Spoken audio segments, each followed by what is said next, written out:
भारत दुनिया का पहला ऐसा देश है जहां भाजपा सरकार आने के बाद हर चीज को मंदिर मस्जिद से जोड़ा जा रहा है। इसी के परिणाम स्वरूप जवाहरलाल नेहरू विश्वविद्यालय की कुलपति प्रोफेसर शांति श्री धूलीपुड़ी पंडित ने एक गजब का भाषण दिया।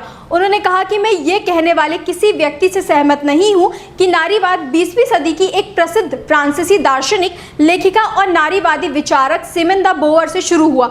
मैं तो कहूंगी कि द्रौपदी पहली नारीवादी महिला है। जवाहरलाल नेहरू विश्वविद्यालय की कुलपति प्रोफेसर शांति श्री धूलीपुड़ी पंडित ने ये बातें 10 अगस्त को काशी हिंदू विश्वविद्यालय में शुरू हुए 3 दिवसीय अंतर्राष्ट्रीय सम्मेलन में मुख्य वक्ता के तौर पर कही। द्रौपदी को पहली नारीवादी बताने के साथ ही उन्होंने जेएनयू को भिखारी और जेएनयू के इतिहासकारों को तथ्यों और व्याख्या का क्रम उल्टा देने वाला कहा। बता दें कि इस सम्मेलन का आयोजन बीएचयू के पंडित दीनदयाल उपाध्याय पीठ की ओर से भारतीय ज्ञान परंपरा एवं पंडित दीनदयाल उपाध्याय का चिंतन वैश्विक परिप्रेक्ष्य एवं समकालीन प्रासंगिकता विषय पर किया गया था। भारतीय ज्ञान परंपरा पर आयोजित इस अंतर्राष्ट्रीय सम्मेलन के पहले दिन मुख्य अतिथि के तौर पर हिंदू संत मिथिलेश नंदिनी शरण को आमंत्रित किया गया था। विश्वविद्यालय के इतिहास में बाबा पंडित पुरोहित अब मुख्य अतिथि के रूप में देखे जाने लगे हैं।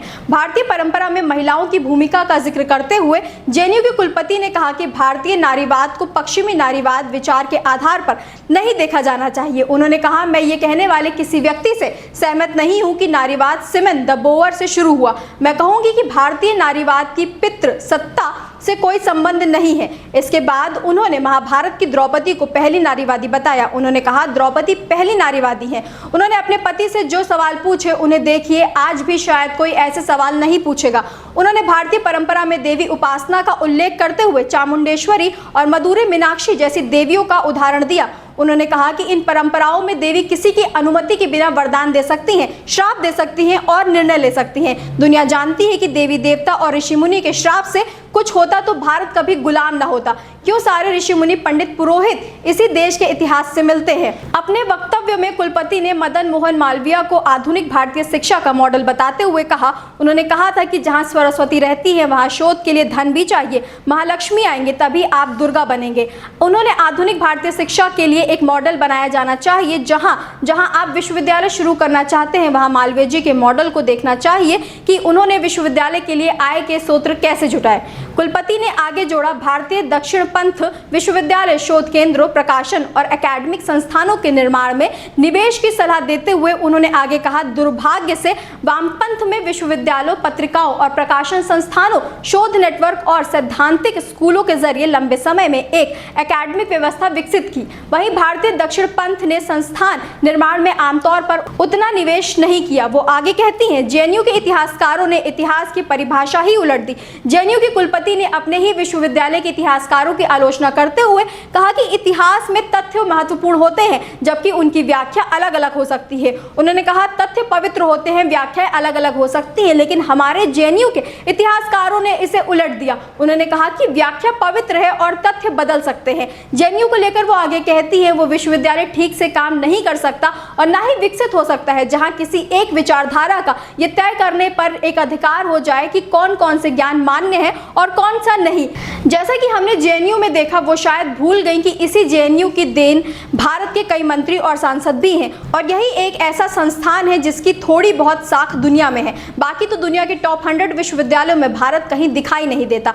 उन्होंने भारतीय ज्ञान परंपरा को वाम और दक्षिण पंथ के खांचे में अलग अलग बताते हुए कहा कि ये समग्र परंपरा है। उन्होंने वोकिज्म और वामपंथी बौद्धिक एकाधिकार की भी आलोचना की। जेएनयू कुलपति ने भारतीय सभ्यता की प्राचीनता को लेकर भी कई दावे किए। उन्होंने कहा कि भारतीयों को अपने सभ्यता पर गर्व करना चाहिए और ये धारणा नहीं बनानी चाहिए कि मुगलों या अंग्रेजों ने भारत को सभ्य बनाया। उन्होंने कहा, मुगल यहाँ आकर हमें सभ्य नहीं बना गए, हम दुनिया की सभी सभ्यताओं से पुराने हैं। उन्होंने कार्बन डेटिंग और प्राचीन स्थलों का हवाला देते हुए भारतीय सभ्यता को करीब 10,000 साल पुराना बताया। उन्होंने ये भी कहा कि भारत को लोकतंत्र या राजनीतिक संस्थानों का अवधारणा पश्चिम से नहीं मिली।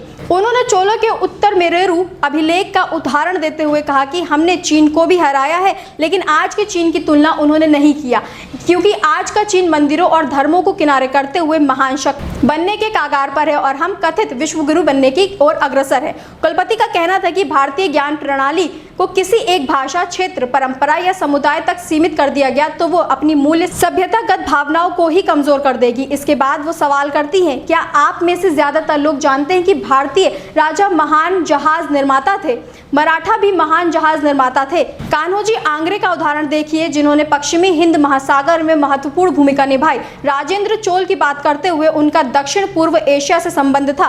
क्या आप जानते हैं कि हमने दक्षिण पूर्व एशिया तक विजय हासिल की और चीन को हराया? शायद आप में से किसी को इसकी जानकारी नहीं है, लेकिन अपनी सभ्यता पर गर्व कीजिए। जितनी भी बातें कुलपति महोदया ने की, सब पुराने जमाने की कही। नए समय में जिंदा रहना शायद इनके स्वभाव में नहीं है।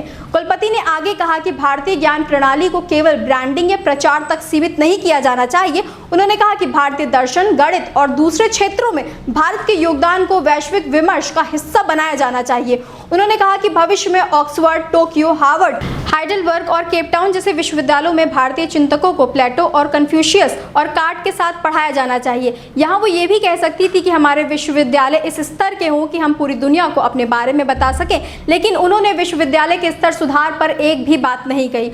उन्होंने उदाहरण देते हुए कहा कि पाणिनि को चॉम्स्की के साथ, कौटिल्य को मैकियावेली के साथ, चारवाक को हिप्पोक्रेट्स के साथ और आर्यभट्ट को न्यूटन के साथ पढ़ाया जाना चाहिए।